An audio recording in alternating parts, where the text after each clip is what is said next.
Today I'm going to be telling you guys the story of Dr. John Dale Cavaness, better yet known as the Murder in Little Egypt. Dr. John Dale Cavaness was born in 1925.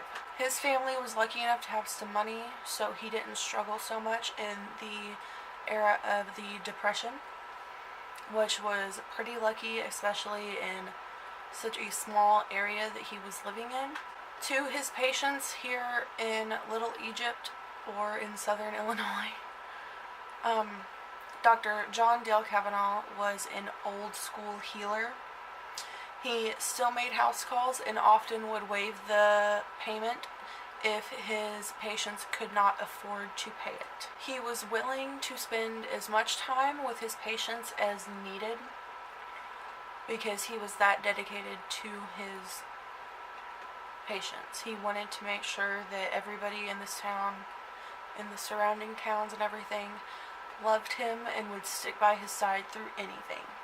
To his patients and some of his friends, he was almost like a Mother Teresa, if you would say, but to his close family, like wife, kids, and to some of his office workers, they knew that he had a darker, more evil side to him than what he would let his patients see. He grew up in Little Egypt, and he was taught to be very tough and to stand his ground. That is the way that his father raised him, which a lot of people back in the day, that is how they were raised. You have to be able to stand your ground in order to make a name for yourself. He was fortunate enough to be able to scrape together some money to go to school and to go to medical school in the Depression era. Before he had went off to practice medicine, he was married, but whenever he returned home from his practice, his wife had abandoned him.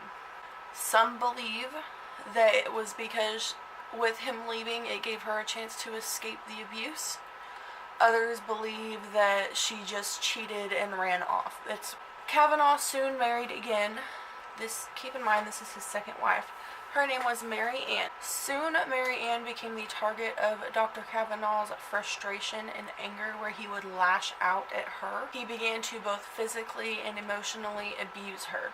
Mary Ann and Dr. Cavaness eventually had 4 sons.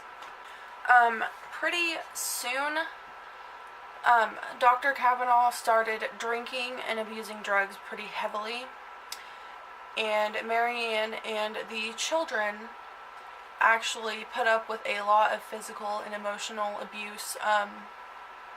Dr. Cavaness would play some pretty sick jokes on them. He would lock them in closets and attics for nobody really knows how long. I don't believe anybody has actually stepped forward to say exactly how long, but they put up with a lot of abuse before finally leaving to go up to St. Louis in the early 70s.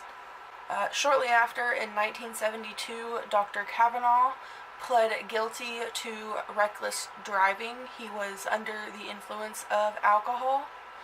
He had a loaded shotgun in his truck, and with him drinking so heavily that night, he ended up causing a collision which resulted in the death of a father and his 10-month-old little girl. However, he managed to avoid prison time. He managed to get by with only probation and $1,000 of fines. By the mid-70s, Cavaness was living a double life. He was at home abusing his family, both physically and emotionally, while he was also out enriching himself in his lucrative practices to make all of the people of the Little Egypt area just love and adore him and thank him so much for. Shortly after Cavaness and Mary Ann had split, this split was extremely hard on their 4 boys. Many of them started drinking and doing drugs, some even dropping out of school. His son, Mark, actually was one of the heavier drinkers and drug abusers, and Dr. Cavaness would actually go on to say that he was nothing but a lowlife and a pothead, and that he would never mean anything to the doctor. In 1977, Mark was now 22, and he was doing little odd jobs here in Little Egypt. Mark then invited Mary Ann and his 3 brothers down to Little Egypt to spend the holiday down here, which they agreed to. On April 9th of 1977, Mary Ann, 15-year-old Sean, and 19-year-old Kevin were waiting for Mark to show up. Whenever Mark had not shown up yet, they decided to go to Mark's trailer to look for him. They pulled up, and Mark's Jeep truck was in the driveway. And as they got out, little Sean found Mark's decaying corpse in the tall grass. Despite the fact that Mark had only been dead for 12 hours, investigators stated that scavenger animals from around the area had came and started eating on his body. The flesh of his skull was completely gone. He only had 1 eyeball left. His upper torso had been skeletonized, so only a few fragments of skin were left. And his lower body, which was encased by jeans and heavy work boots, remained intact. Mark was only identified by his very unique belt buckle, and the coroner later identified him by dental records. That Dr. Cavaness had something to do with his son's death, they had not been able to come up with enough evidence to prove it due to the contaminated crime scene from the distraught family members, all of the animals that had been just completely mutilating the body. Robbery was ruled out because his wallet was still in his pocket. Mark was laying on his back about 10 to 12 feet away from the vehicle with his feet pointing towards the vehicle. Investigators could not figure out where exactly he had been standing at the time of his death because of all of the animals could possibly have moved his body or anything. His shirt was found some distance from the crime scene. It was clear that Mark had been wearing this shirt at the time of his murder. He was shot by a 12-gauge shotgun near the left breast pocket. The truck was a bloody mess. On the floorboard, they also found the shotgun with the end of the barrel extending out from underneath the seat. A camouflaged hunting vest was found partially hanging off of a wire coat hanger. It was attached to the trigger of the loaded shotgun. The bottom of the vest had been shut in the passenger side door, and it is believed that he had shot himself by pulling the shotgun to himself, receiving a point-blank shotgun shot to the chest.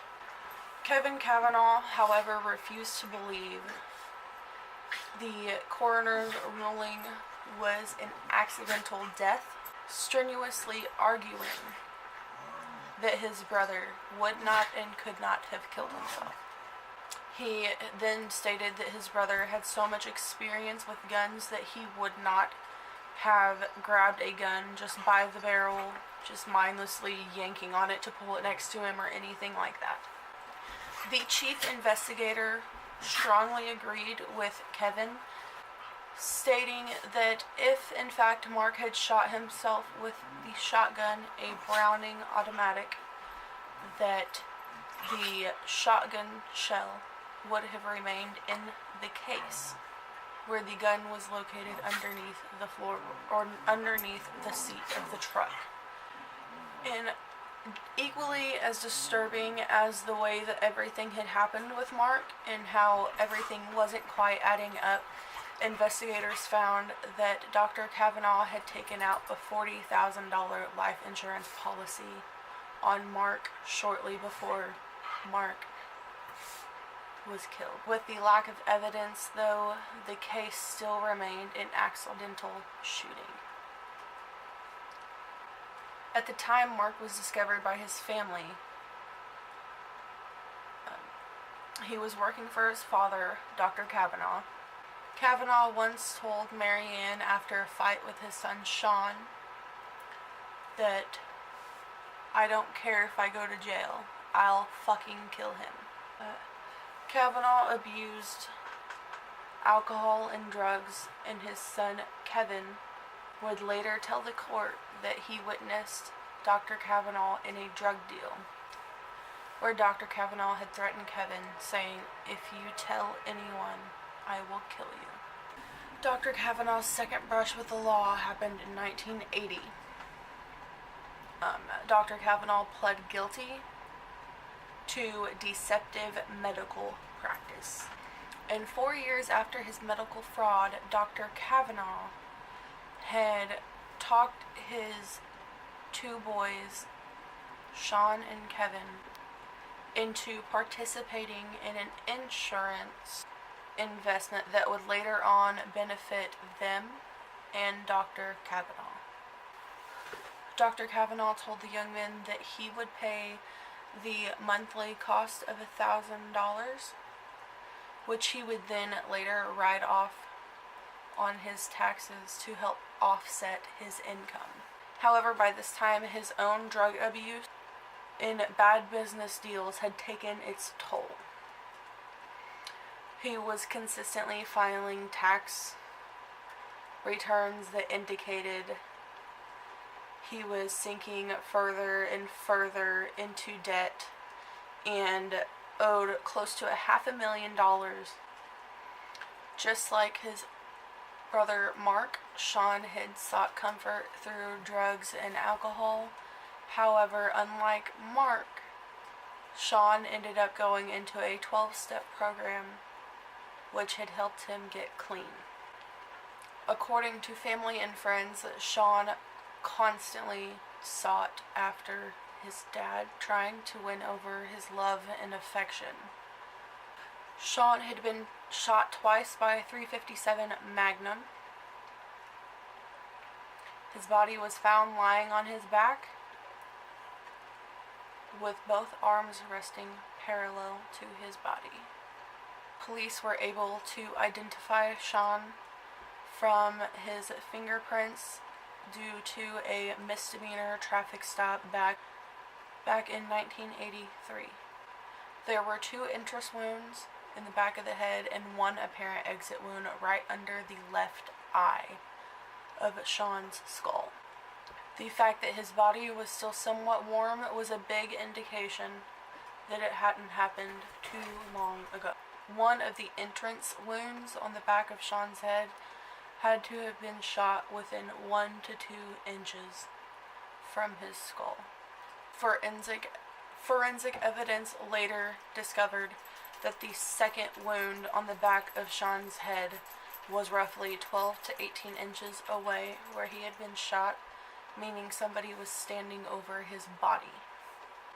The staging of the shooting was much like a robbery because his wallet was not on him at all. It was an indication that drug dealers or robbers had done this. Authorities quickly focused in on Dr. Cavaness. Sean's apartment had remembered the license plate that had picked Sean up that evening, and the license plate matched Dr. Cavaness.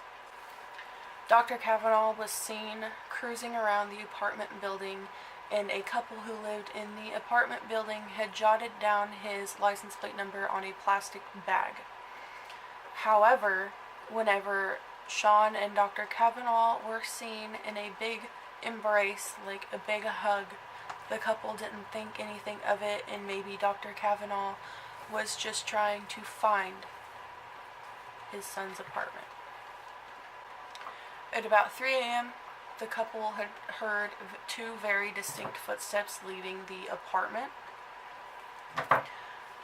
On the evening of December 14th, just hours after Sean's death, Cavaness attended a Christmas party, which was attended by many of the community members of Little Egypt. At the Christmas party, Dr. Cavaness was questioned by authorities, and a few of the partygoers were questioned as well, where they stated that Dr. Cavaness was acting completely normal, like he had no idea what was going on. It's stated that Dr. Cavaness was even laughing and drinking and just having a good time at this Christmas party. And this behavior was very inconsistent for a man who would later tell authorities that he witnessed Sean's suicide. After being questioned by the police, he stated that both him and Sean had went out for a few drinks, where shortly after they decided to go cruise around, and they stopped at the location where Sean's body was found. Sean then proceeded to ask to see Dr. Cavanaugh's pistol, and when he handed over the pistol, Dr. Cavaness stated that he held it to the back of his head, and Sean cried and said, "Tell my mom I'm sorry and I love her." Dr. Cavaness then stated that he knew that a suicide would destroy his ex-wife Marianne, and that is why he staged it to be a robbery. Later into the investigation, they found that with Sean's blood alcohol level being 0.26, it would have completely prevented Sean from shooting himself in the back of the head. So Dr. Cavanaugh's story was not adding up. When Kevin had received the phone call about his brother Sean, it was a horrible call. But what was even scarier and more terrifying was Kevin's response. "I've been through this before." Sean's memorial service was the day that Dr. Cavaness would be arrested. The people of Little Egypt could not believe the story that was being released, many of which were stating that it was impossible, nobody would stay up through all hours of the night to help save people, then go kill two of his sons. Investigators later found that there had been a $148,000 life insurance taken out on Sean just months before he had passed. Dr. Cavaness was taken to trial for the murder of his two sons, which ended in a mistrial. Then in November of 1985, Dr. Cavaness was found guilty for murdering two of his sons. However, he did not wait for the state to impose punishment, for he hung himself in his cell on November 17th of 1986. He has two sons left, both Kevin and Patrick. Kevin passed away in 2013. Now, this story is kind of close to my heart because my grandmother, when she was pregnant with my mother, Dr. Cavaness delivered my mother. And he was sitting there talking about how beautiful my mother was as a baby. And he joked and said, "I'll pay you to let me have this baby. If you ever decide to get rid of this baby, let me have it." And of course my grandmother didn't do this. She kept my mother because she loved all of her children very dearly. But to think for a split second that if my grandmother and grandpa had decided to sell my mother, that she could have been one of these children that were murdered, I wouldn't be here. None of my family would be here. And it's just crazy to think that something this messed up can happen in such a small area. And I urge you all to please hug your family tight, make sure you tell them you love them and be nice to your family, for you never know if this could happen to anybody around you.